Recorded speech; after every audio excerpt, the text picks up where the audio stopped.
Hey, what is going on, everybody? My name is Abi. Welcome back to the channel. Today we are going to be looking at Luca Guadagnino's Bones and All. Bones and All is a sweepingly romantic cannibal love story about the acceptance and inescapability of one's true nature. It's a film that mostly successfully manages to find a tender sweet spot between that of minimalism and maximalism. Though beautifully shot, scored, and directed, there's still a sense in which the plotting and characterization feel slightly lacking initially in comparison to the rest of the feature. Taylor Russell and Timothée Chalamet together, though, feel wonderful and charming, which obviously is essential in a film like this, even with the occasionally overbearing young adult sensibilities. As open as its endless roads, the film has such a breezy quality ingrained within it, often feeling as lost as our leads in terms of which direction to take. With an intoxicating romance at its core, and a climax that ties together what Guadagnino sets out to do in the first place, it's hard not to fall in love as well.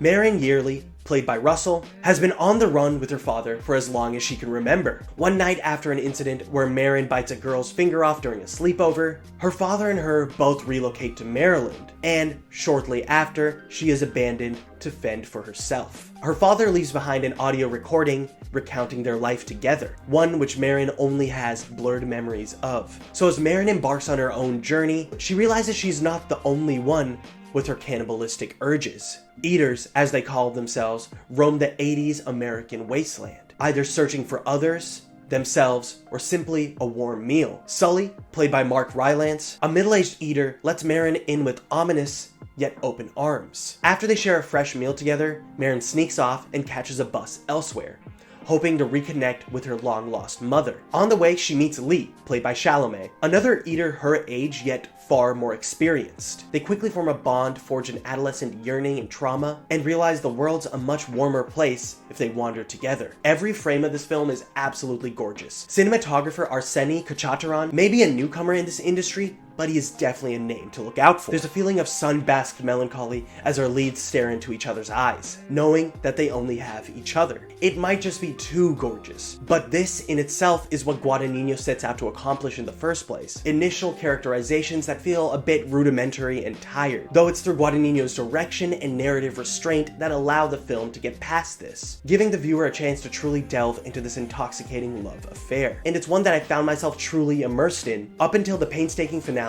that ties it all perfectly together. This is a tale for the lost ones, a film so ingrained with its love of youth and the tribulations that come with it. This is a film unafraid to linger in its own sentiments in a manner that almost feels rare nowadays. There's no formal narrative agency per se, but it's through the distorted desires of our leads that carry the film past its first half, simply satisfied in being itself, even in all of its exaggerated emotional glory. Trent Reznor and Atticus Ross's beautifully apropos score certainly helps here. The film ends on the same note that catalyzes it in the first place: the inescapability of one's true nature. Though it may be something we run away from in our youth, through experience and genuine connection, we may eventually be able to accept ourselves in the process. And as one journey comes to an end, another one begins. Scars and all. So with that all said, I'm gonna have to give Luca Guadagnino's Bones and All a 4 out of 5.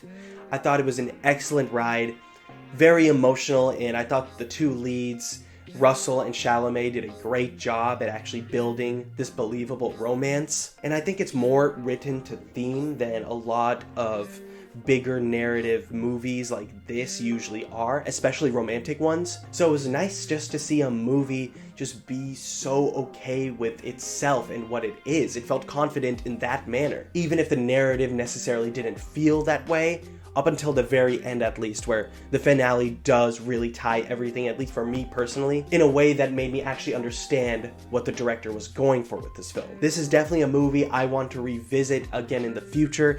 It's definitely going to be a comfort movie for a lot of people, and there is a good amount of gore. I wouldn't say it pushes any boundaries or will make people squirm to the point of not being able to watch the movie. It's not to that degree, but there is a good amount of blood and gore within it. But it's just hard to look at the movie as anything else other than the romantic part of it by the end. And That's where I think the film truly succeeds. Anyways, let me know what you guys think of Bones and All down in the comments below. My name was Abi, or Spaceman Chuck. Thank you guys so much for watching. I have a few more reviews coming out soon for The Fabelmans and The Menu, and a couple more videos I'm working around with, so make sure to stay tuned.